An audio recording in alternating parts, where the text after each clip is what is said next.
जय श्री कृष्णा।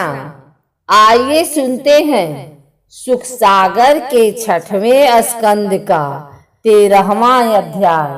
धाता के छोटे भाई विधाता की पत्नी क्रिया के गर्भ से पुरुष्य नाम के 5 अग्नियों की उत्पत्ति हुई।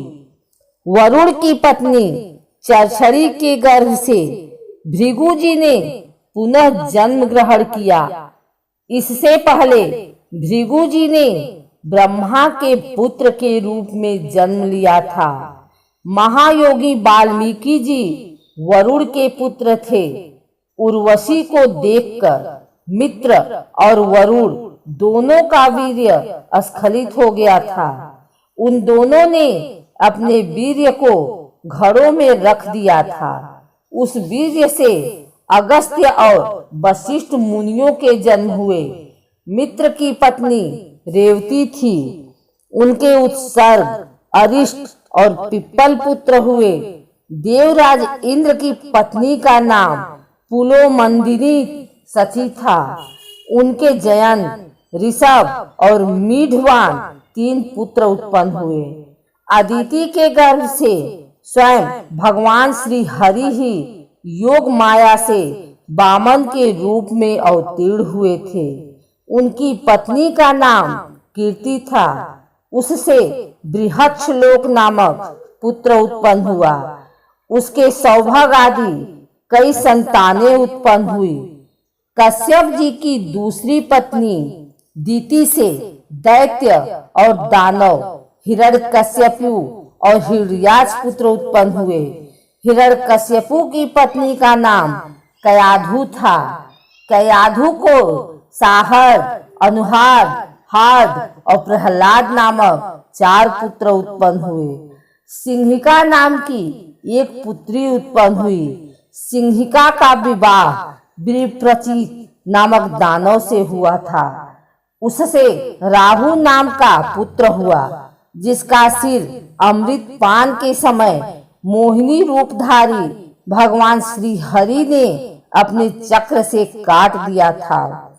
संहार्द की पत्नी कीर्ति से पंचजन नाम का पुत्र उत्पन्न हुआ। हार्द की पत्नी धमाने से वातापी और इल्वल पुत्र उत्पन्न हुए। इल्वल ने अगस्त्य के आतिथ्य के समय वातापी को पकाकर खिलाया था। अनुहार्द की पत्नी सुमरिया के वास्कल और महिषासुर 2 पुत्र उत्पन्न हुए। प्रहलाद के पुत्र का नाम विरोचन था। विरोचन की पत्नी देवी के गर्भ से दैत्यराज बलि का जन्म हुआ। बलि की पत्नी अस्ना के गर्भ से बारासुर तथा 100 अन्य पुत्रों ने जन्म लिया। बारासुर भगवान शिव जी की आराधना कर गणों का मुखिया बन गया। दीति के हिरण्यकश्यपु और हिरण्याक्ष के अतिरिक्त 49 पुत्र और उत्पन्न हुए थे। उन्हें मरुदगण कहते हैं। भगवान विष्णु ने इंद्र का पक्ष लेकर दीति के 2 पुत्रों हिरण्यकश्यपु और हिरण्याक्ष को अपने चक्र से मारा। दीति को जब इस बात का पता चला तो उसने प्रण किया कि मैं इंद्र को मरवाकर संतोष मानूंगी। मैं अब ऐसा उपाय करूंगी कि मुझे ऐसा पुत्र प्राप्त हो जो इंद्र का घमंड चूर चूर कर दे। दीति ने अपने पति कश्यप जी की सेवा में मन लगाया। उसकी सेवा से प्रसन्न होकर कश्यप जी ने कहा, मैं तुम्हारी इच्छा पूर्ण करूंगा। इस पर दीति ने कहा, मुझे ऐसा पुत्र चाहिए जो इंद्र को मार डाले। दीति की बात सुनकर मुनि कश्यप जी दुखी होकर पछताने लगे। उन्होंने सोचा कि मैंने सोच समझकर प्रण नहीं लिया। उन्होंने दीति से कहा कि 1 साल तक विधि विधान से व्रत का पालन करोगी तो इंद्र को मारने वाला पुत्र तुम्हें अवश्य प्राप्त होगा। यदि कहीं त्रुटि रह गई तो वह बालक देवताओं का मित्र बन जाएगा। दीति ने पूछा, वे कौन से कार्य हैं जिनसे व्रत भंग न हो? मैं उनका विधि विधान सहित पालन करूंगी। कश्यप जी ने कहा, उस व्रत का नाम पुंसवन व्रत है।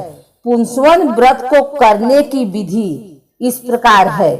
सुहागिन स्त्रियों और पति की पूजा करना, केवल प्रातः कलेवा करना, सौभाग्य के चिन्हों को लगाए रखना, दूसरे के स्थान नग्नावस्था में न सोना, बिना पैर धोए अपवित्र अवस्था में या गीले पांव से उत्तर या पश्चिम दिशा में सिर करके न सोना, बिना चादर ओढ़े घर से बाहर न जाना, किसी को न सताना, किसी को गाली न देना, नख और रोए न काटना, झूठ न बोलना, जल में घुसकर स्नान न करना, बिना धुला वस्त्र धारण न करना, पहनी हुई माला न पहनना, क्रोध न करना, झूठा भोजन न करना, मांस युक्त अन्न न खाना, अंजलि में जल न पीना, झूठे मुंह संध्या समय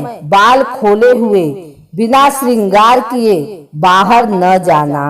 दीति अपनी कोख में कश्यप जी का वीर्य धारण कर व्रत का पालन करने लगी। देवराज इंद्र को दीति के व्रत करने तथा उन्हें मारने वाले बालक को उत्पन्न करने की सूचना मिली। इस पर इंद्र वेश बदलकर अपनी मौसी दीति की सेवा करने लगे। इंद्र मौसी दीति की गलती पकड़ना चाहते थे। एक दिन दीति संध्या के समय जूठे मुंह बिना आचमन किए और बिना पैर धोए सो गई। दीति के व्रत का खंडन हो गया। तब इंद्र अपनी योग माया से दीति के गर्भ में प्रवेश कर गए। इंद्र ने अपने वज्र से गर्भ के शिशु के 7 हिस्से कर दिए। इसके बाद प्रत्येक भाग के 7-7 हिस्से और कर दिए। उन बालकों ने इंद्र से कहा, हम तो आपके भाई मरुदगढ़ हैं। भगवान की कृपा दृष्टि से दीति का गर्भ नष्ट नहीं हुआ। बच्चों के जन्म पर इंद्र ने भी मौसी दीति के पुत्रों को सोमपाई देवता बना दिया।